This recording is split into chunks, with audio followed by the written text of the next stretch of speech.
All right. You are watching an episode of Transparency and Merit with Brian and Joe. Yes. Brian, what the heck is going on with you? What is this about? What is this about? In controversy, Joey. A lot of controversy. Hearing an echo on is me. You're just getting it. I'm not hearing it. Good enough. If no one hears it, then that is the best part, Joey. But Hollywood is not without its scandals, and this is just a list of a number of them that have happened. Like from the days of Fatty Arbuckle to other, tragedies that have befallen Hollywood. This seems like perhaps another tragic moment in Hollywood. I'm thinking of the days of the Hollywood blacklist when if you were a suspected communist, you were basically told that you could not work in Hollywood. Many believe that this is in reverse, that if you are a conservative, you cannot work in Hollywood.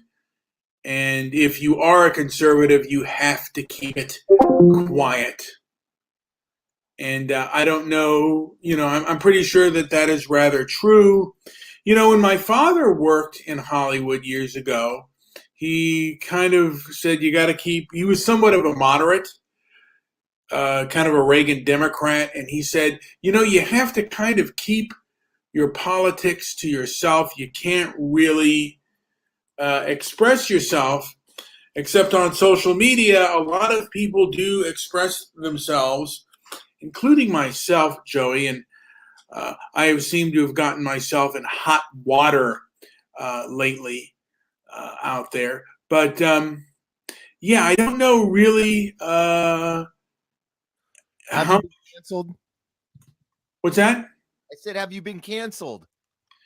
No, I haven't. But people have called me all kinds of horrible and dastardly names. Like what? One called me a slimy worm, and someone on the street called me a punk. And I don't know if he knew, he said he knew who I was. I don't know if he followed my social media posts, but I have been threatened a few times by calling people, I guess, a narcissist, which is a medical term. And they said that you cannot diagnose people, is what they told me. And I never knew that calling someone that was akin to medically diagnosing them. It was kind of, I don't know. It was a bit of a power play because I thought they were acting very selfish. And it makes me not want to debate certain people online, because they're so hostile. And when can we get to a conversation where we just sit at the peace pipe and have a powwow? Or do we have to leave this ideological iron curtain and seek refuge elsewhere? Because it's as though it's as though freedom of thought and freedom of speech is not respected as it once was in the past. Maybe it never was.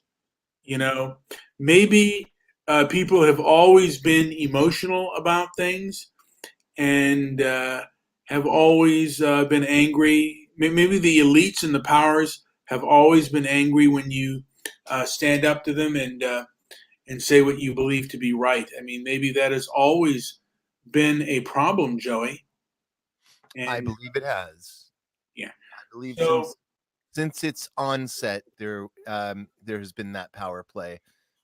I think you underestimate. I think you think it's like a problem of today, but what we're seeing now is there's nothing new under the sun, and we're just looking at old power plays being basically the old tricks are still the best tricks.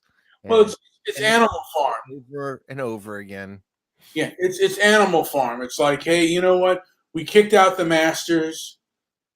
The pigs have kicked out the masters, but we're going to be, but they're going to behave just like the humans behaved, and they're going to act in the same way.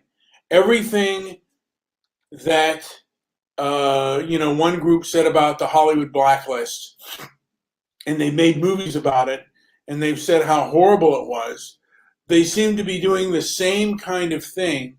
And then they're trying to kind of gaslight it, saying that they're not doing the same thing. And they're changing language and everything else so they don't have to be held to the same kind of standards. It's like they're playing games. They're playing word games and saying, we're not holding double standards. We're not hypocrites. And that's the bigger problem I have.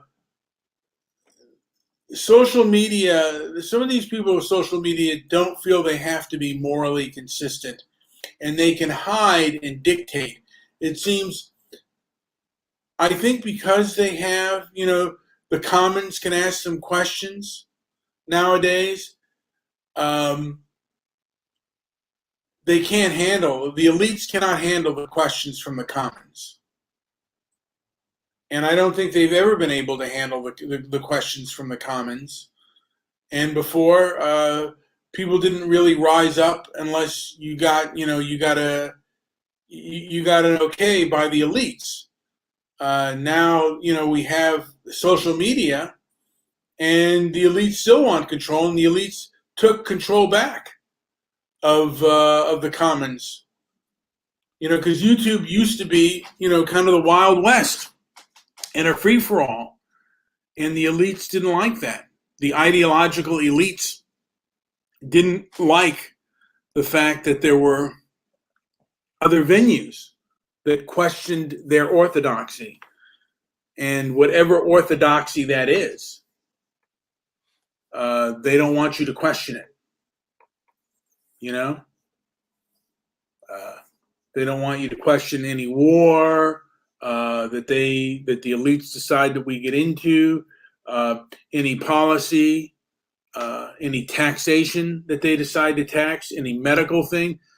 They don't want you to effectively question it. They want you to listen and you to take it in, and they don't want you to ask any questions.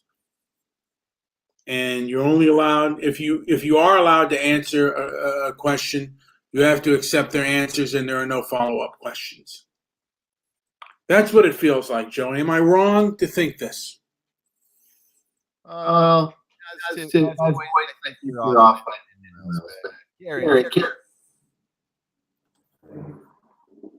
Are you breaking up on me? I thought maybe he was breaking up on me. And again, I saw the Gena Corano, Ben Shapiro. Oh yeah, the interview. What a firecracker of an interview we had there. Well, you know what? I mean, it was. She said something that we already things that we already know, that there is a double standard in Hollywood today. and the left gets away with things the right can never get away with. That's, there was no name calling, or there was no like giving out names of who, what the what these head people really think. There doesn't seem to be. She didn't seem to narrow things down. That I would have found more interesting if she would have named names. Like, hey, who is it that is calling the shots? Who do you think it is that got you basically canned at the job? That would have been interesting. Because there are people behind the scenes and they believe what they believe. I don't think it's about money with them.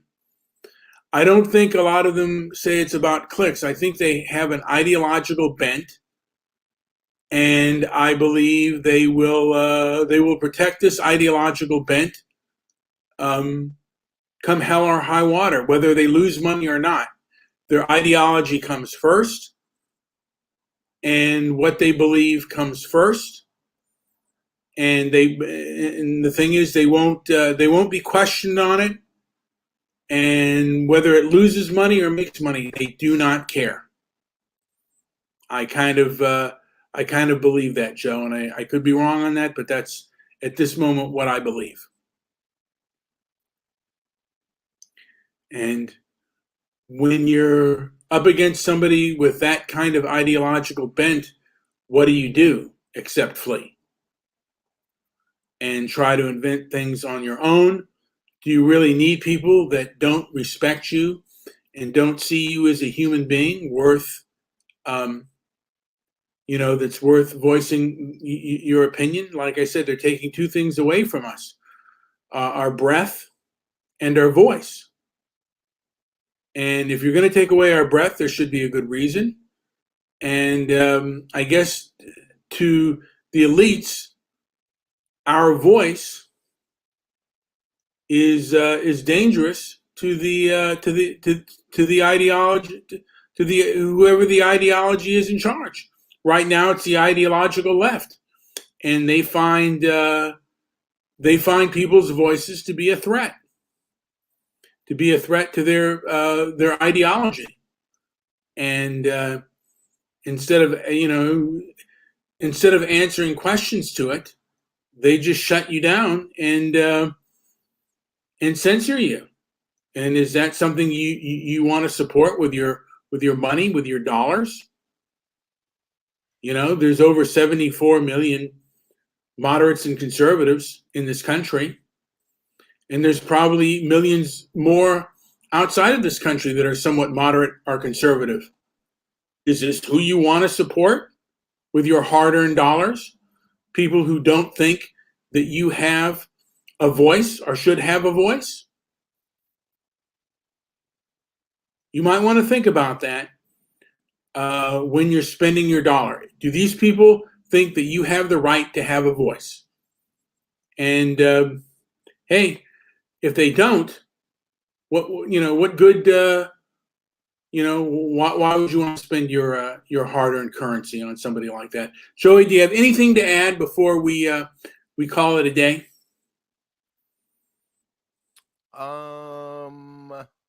I think we are good.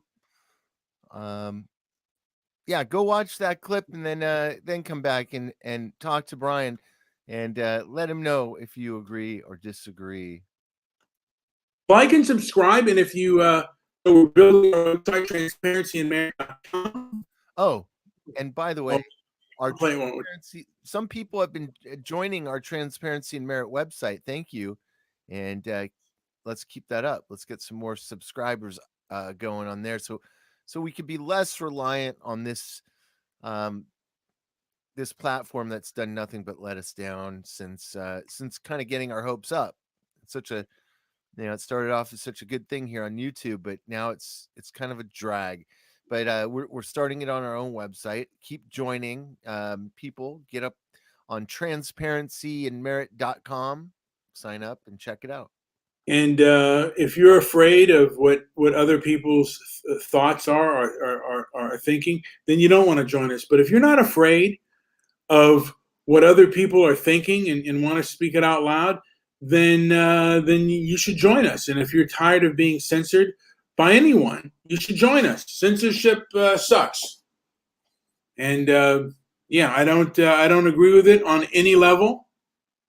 And I think the kind of punishment that people are dishing out, it seems to be hypocritical and unnecessary.